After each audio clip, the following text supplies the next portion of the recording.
Magandang araw, Bayang Pilipinas at gabi na. Pasado alas 10 na ng gabi. Pero eto, 10:44. Ayan o, 10:44 p.m. So, late na. At ayun, kaliligo ko pa lang, basa pa yung buhok ko, nakasando rin ako para pagkatapos nitong content na gagawin ko, matutulog na. Medyo na-late yung paggawa ko ng content ngayon dahil sa dami kong trabaho, ang bigat ng araw ko ngayon. Lalo pat nagkaroon ako ng medyo problema doon sa rules and regulation na dati na pero hindi pa rin nasusunod ng mga sales ko ay nausog yung mga trabaho ko. Bumigat yung buong isang araw ko na trabaho. Yung iba hindi ko pa natatapos hanggang ngayon dahil doon sa problema ngayon.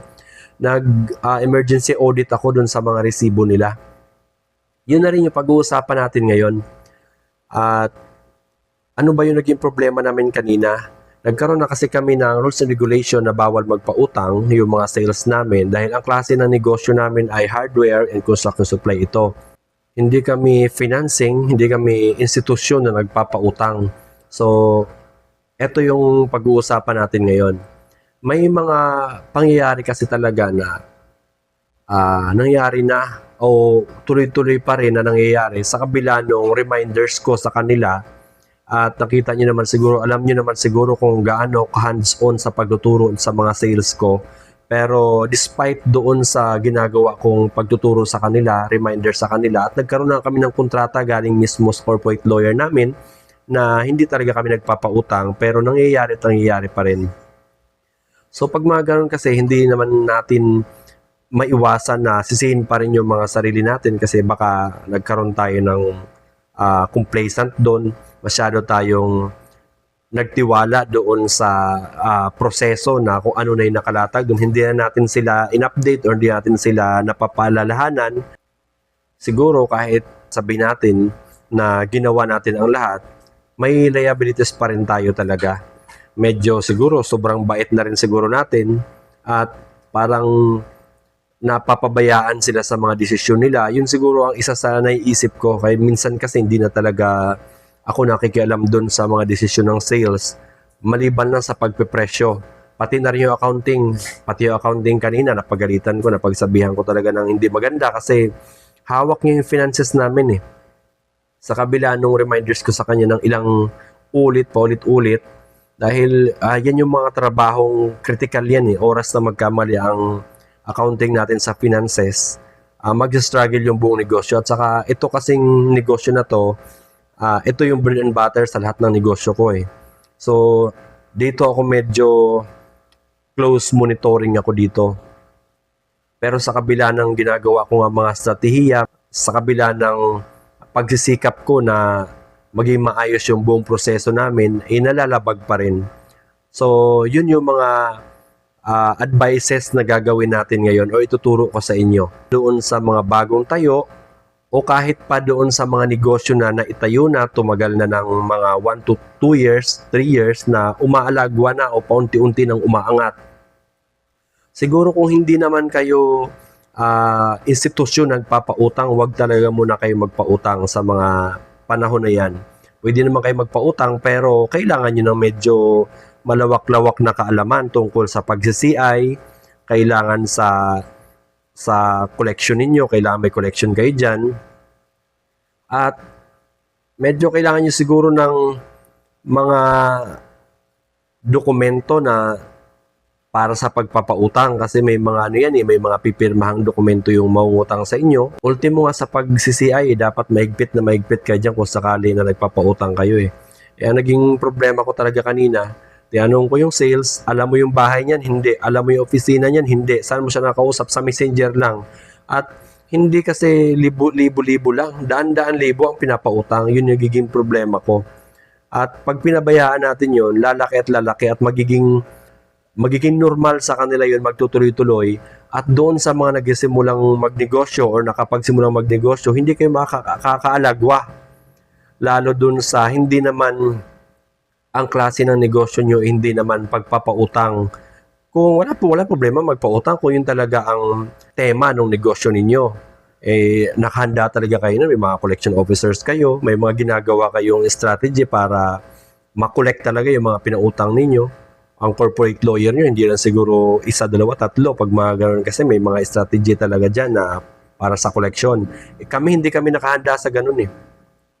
Kaya ang ginagawa namin, nagpapapirma na lang kami ng rules and regulation namin na tinatanggap mo ito. Gumawa pa kami ng kontrata niya na gawa rin na siyempre ng corporate lawyer namin base sa legal na aspeto na tumitimbang naman sa tama.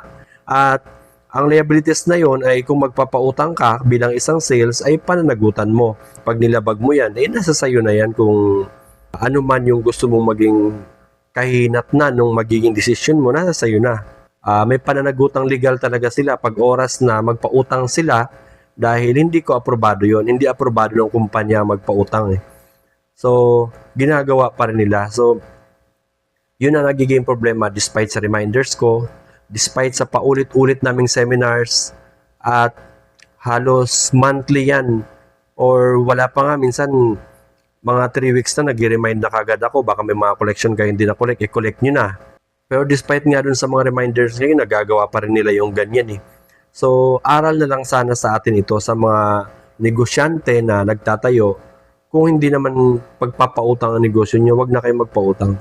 Kasi pwede naman natin kuhanin yan sa ibang pamamaraan, sa ibang marketing strategy, ibang strategiya para makakuha tayo ng mga customer na paulit-ulit na bibili sa atin. Yun na lang yung tinuturo ko na lang na galingan natin yung pagtuturo sa sales natin. Pagalingin natin sila, develop natin yung personality nila.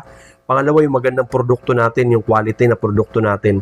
Pangatlo, yung magandang serbisyo natin. Bigay natin sa tao yung magandang serbisyo natin. Bigay natin sa kliyente yung magandang serbisyo natin.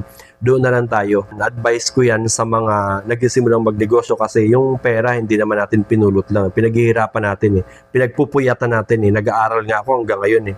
Para at least kahit paano hindi tayo bumalik doon sa sinauna or sa mga makaluma. So talagang tutok ako sa negosyo, pero oras na maging complacent naman tayo, maging pabaya tayo, maging sobrang bait natin sa mga empleyado natin, maabuso naman din tayo. So timbangin din natin, lagi tayo talagang gumawa ng mga pamamaraan para hindi rin tayo maabuso ng mga empleyado natin. Kasi sa kabila ng reminders natin, ganun pa rin ang nangyayari. Baka masyado na siguro tayo mabait. Yan yung medyo madiin kong advice doon sa mga nagninegosyo na katulad ko, lalo sa mga nagsisimula. Kasi napakahalaga ng mga desisyon natin sa negosyo natin, lalo doon sa pagpapautang. At saka isipin din natin na tayo, marami pa tayong gustong tulungan. Tinayo natin yung kumpanya na yan, hindi lang para sa sarili natin eh.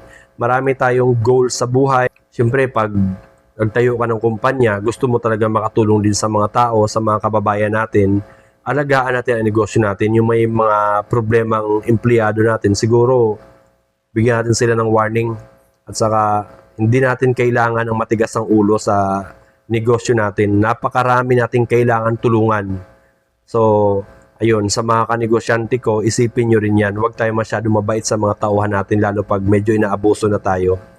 Kasi marami tayong kailangan tulungan. Ang daming Pilipinong mahirap na nangangailangan ng trabaho at kailangan makakain 3 beses ang araw. Yan ang isipin natin. Huwag nating panghawakan yung isang empleyado na matigas ang ulo.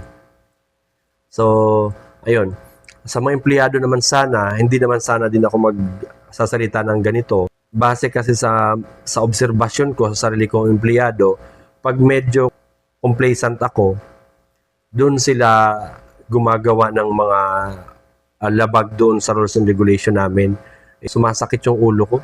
Ang nangyayari, imbes makapagtrabaho ako ng progresibo sa loob ng isang araw, nagbabackpedal ako dahil doon sa mga pangyayaring ginagawa nila. Sinasadya nila yung ganun eh. Imbes marami tayong magawang trabaho para mas makatulong tayo sa ibang mga tao pa dahil doon sa mga trabaho na produktibong magagawa natin. Dahil doon sa katigasan ng ulo nila, umaatras tayo pabalik, nagiging paulit-ulit tayo. Ayun lang, sana sa mga empleyado, wag naman sana nating labagin yung rules and regulation ng kumpanya. Hindi naman yan para sa kumpanya lang. Para yan sa ating lahat. At yung kumpanya na yan, itinayo yan para makatulong din sa marami. Lalong-lalo itong kumpanya ko, hindi ito para sa isang tao lang. Hindi ito para sa sarili ko lang. Itinayo ko ito para makatulong ako sa marami. So, sana naman doon sa mga empleyado ko dito sa MFR, Construction Supply, ay sumunod naman sana tayo sa rules and regulation. Ayun lang. So, hanggang dun lang tayo at saka, ayun, sana may napulot kayong aral. Mga kanegosyante, ganoon din sa mga empleyado. Mahal namin kayo mga empleyado namin. Hindi ko ginawa itong video na to para mawalan kayo ng loob. Ginawa ko ito para sa atin pare-parehas na magkaroon tayo ng disiplina, marunong matuto kayong sumunod sa rules ng kumpanya.